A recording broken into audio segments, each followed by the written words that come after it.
Kanchipuram Varamahalakshmi Silks, the grand Banarasi Mela. First time ever in Hyderabad starting from November.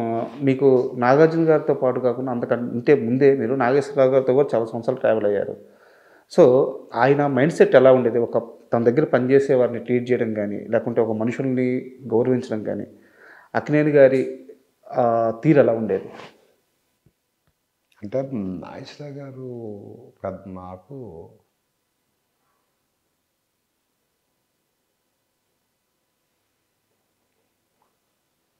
తీరి అంటే అదొక life నాన్న. అది ఎట్లా అంటే గౌరవ మర్యాదలు ఎక్కువ ఇచ్చేవాళ్ళం. ఇప్పుడున్న ఇది కాదు కదా. అప్పుడు పెద్ద హీరో ఆయన దగ్గరికి వెళ్ళటం చేయటం అదంతా అది ఎలా చెప్పాలి అంటే ఒక డిగ్నిఫైడ్ తీరి అంతా డిగ్నిఫైడ్గా ఉండటం, ఆయన రావటం, ఆయన పని ఆయన చేసుకెళ్ళటం, అట్లా ఉండేది. అనవసరంగా అంటే ఇప్పుడున్నట్టు కాకుండా ఆయనకి ఇచ్చిన క్యారెక్టర్ ఏంటి అవేంటి అట్లా అంతే. అది అంటే మీ జర్నీ మొత్తం ఆయన చూశారు. డే 1 మీకు ఒక మాట చెప్పారు, మీ పీక్స్ కూడా ఆయన చూశారు. ఆయన దగ్గరే మీరు ఎదిగింది. అవును. సో ఏ రోజన్నా పిలిచి ఏరా చంద్ర ఈ వయసులో వచ్చావు? అలా నేను పంచాక్షరి ప్రొడ్యూస్ చేసినప్పుడు ఓకే ఆడియో ఫంక్షన్కి పిలిచారు. ఆయన అంత గొప్ప మనిషి అంటే సినిమా ఎన్ని రోజులు ఆడుద్దురా అని అడిగాడు.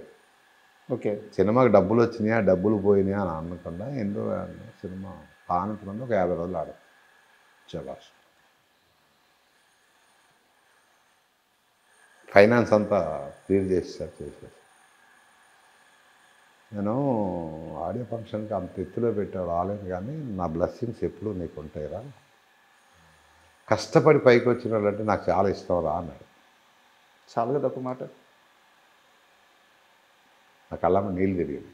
అంటే చాలామంది ఈర్ష్ పడతారు కొంతమంది. మన దగ్గర టచ్ ఆయన దగ్గర ఏంటి అర్థం చూపితే టచ్ అప్ బాయ్ని ఇలా పెరిగి పెరిగి పెరిగి పెరిగి మనం ప్రొడ్యూసర్ అయ్యి ఆయన చెప్పింది ఏంటంటే కష్టపడి పైకి వచ్చేవాళ్ళకి చాలా ఇష్టం. దాని తర్వాత అనుకోకుండా మనం అఖిల్ బాబుకి మేకప్ వేయడానికి వెళ్ళా. ఓకే మనం సినిమాకి వెళ్ళినప్పుడు ఈయన సెట్కి వచ్చారు. అదే లాస్ట్. ఇంకా அதனால వెళ్ళి ఎలా ఉన్నావు? బాగున్నా. ఏమంటా బాబు దగ్గర నుంచి వెళ్ళిపోయావు, ఎందుకు మానేసావు అన్నాడు. మానేయటం కాదండి, చాలా అనుకుని రిటైర్డ్ అయిపోయాడు. ఒక ఏదో పొలం కొనుక్కున్నాను, వెళ్ళిపోయి పొలం దగ్గర ఉంటాను.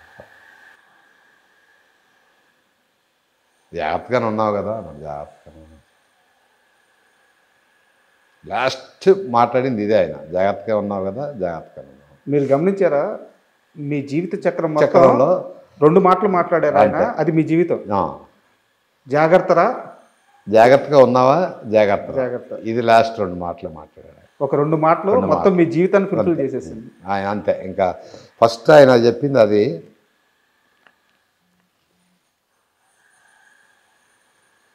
ఉన్నట్లా అవుతాయి. అది మాకు తీరం లోటు. అది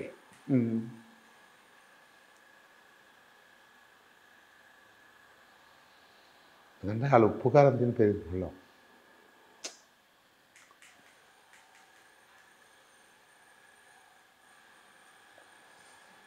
సరే సార్, మిమ్మల్ని బాగా ఎమోషనల్ కాదు, ఆయన కొట్టేవాళ్ళు కాదు, తిట్టేవాళ్ళు కాదు.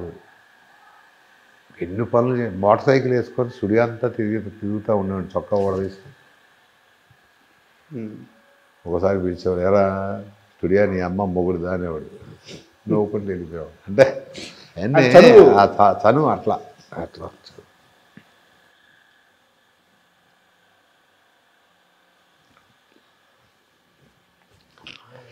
ఇంకా దొరకరు మనుషులు, అలాంటి మనుషులు దొరకరు. వాళ్ళు అంతేనండి, వాళ్ళు కష్టపడి పైకి వచ్చి నీతి నిజాయితీ అనేది ముఖ్యమండి వాళ్ళ దగ్గర. నీతిగా పనిచేస్తున్నాడు, నిజాయితీగా పనిచేస్తున్నాడు, వాళ్ళ గుండెల్లో చిరస్థాయిగా నడవాలి. అక్కడ ప్రయాణంలో మీకు చేయూతనిచ్చి మీరు బాగా ఇబ్బందుల్లో ఉన్నప్పుడు ఆ చేపెట్టి బయట చేసిన క్షణం అంటే ఏది చెప్తారు? నాకు ఇబ్బంది రాలేదండి. వాళ్ళ దగ్గర పనిచేసిన కాడి నుంచి నాకు ఏమి ఇబ్బంది రాలే. నన్ను పైకి ఇబ్బంది ఇది వచ్చి అలాంటిది ఏమి కష్టమే రాలేదు. అసలు ఆ కష్టమే రాలే. నేను ఇల్లు కట్టుకునేటప్పుడు కానీ ఏది చేసినా నా కష్టం అంటే నాగార్జున గారు నా దగ్గర రానివ్వాల. మనం అబద్ధం ఆడకూడదు. నాకు ఇది లేదు అనేది సమస్య లేదండి. ఆయన దగ్గర పనిచేసిన ఆయన నాగేశ్వరరావు గారి దగ్గర ఒక 10-12 ఏళ్ళు, ఈయన దగ్గర 40 ఏళ్ళ జర్నీలో కష్టం అంటూ తెలియదు. అండగా ఉన్నారు. అంటే మనకు ఏదైనా కావాలి అనుకుంటే ఆఫీస్కి వెళ్తాం. చలసాని రమేష్ గారు ఉండేవాడు. తెలుసా మీకు చలసాని రమేష్ గారు? తెలియదు. నాకు ఐడియా లేదు. చలసాని రమేష్ గారు ఉండేవాళ్ళు. కింద ఆఫీస్కి వెళ్ళేవాళ్ళు. సార్ ఎందుకు ఏంటి అని కూడా అనేవాళ్ళు కాదు రమేష్. అంటే వాళ్ళంతా గ్రేట్ వ్యక్తులండి. వాస్తవం చెప్పాలంటే ఏదో పని చేసాం మన దగ్గర వాళ్ళని పొగడాలని కాదు. వాస్తవానికి తిన్నాం కాబట్టి రుణం మర్చిపోకుండా ఉన్నది ఉన్నట్టుగా చెప్పుకోవాలి. That's all. గ్రేట్ మనుషులు. మరి మిగతా వాళ్ళు ఉంటారంటే నేను పని చేయలేదు. వాళ్ళ దగ్గరికి వెళ్ళి పని చేయలేదు. ఉండొచ్చు, ఉండకపోవచ్చు. నేను మా స్టూడియో, మా అన్నపూర్ణ స్టూడియోలో ఉన్న కాడి నుంచి బయటికి వెళ్ళి ఏ స్టూడియోలో పని చేయలేదు, ఎవరికి పని చేయలేదు. సార్ అంటే మిమ్మల్ని ఎమోషనల్ చేశాను. కాస్త దీని నుంచి బయటకు వద్దాము. మీ చేతుల మీద ఎవరికన్నా ఫస్ట్ టైం మేకప్ వేసినా, వాళ్ళకు బొట్టు పెట్టినా, ఇండస్ట్రీలో వాళ్ళకి ఇంకా తిరుగులేదు అని చెప్పేసి ఒక ముద్ర ఉంది, ఒక సెంటిమెంట్ ఉంది. నాకు తెలుసు, మా ఆడియన్స్ కోసం చెప్పండి, మీ చేతుల మీద మొదటిసారి మేకప్ వేసిన ఆర్టిస్టులు ఎవరు? ఒక్కసారి లిస్ట్ చెప్పండి. నేను ఫస్ట్ మేకప్ వేసింది రంగీలలో ఉర్మిళకి. ఓకే. అంటే శివాకి వీళ్ళందరికీ వేసినవాడిని. వీళ్ళందరూ కొత్త. అయితే ఏంటంటే అక్కడ కంపెనీ చీఫ్ను కాబట్టి వేయాలి, తప్పదు.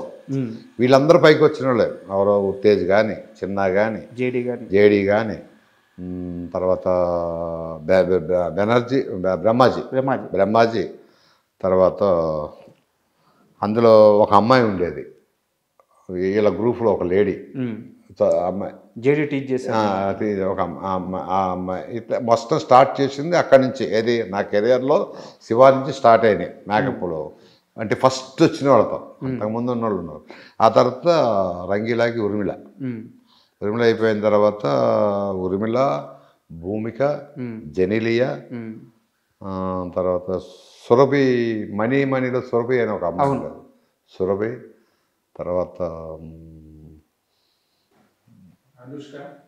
అనుష్క వస్తా, అనుష్క లాస్ట్ అనుష్క. తర్వాత మన ఇలియానా కాదు, కృష్ణవంశీ సినిమా అమ్మాయి కళ, అదే కృష్ణవంశీ సముద్రం, శ్రీదేవి చెల్లెలు కాదు, ఆ అమ్మాయికి చేయలే. సంగీత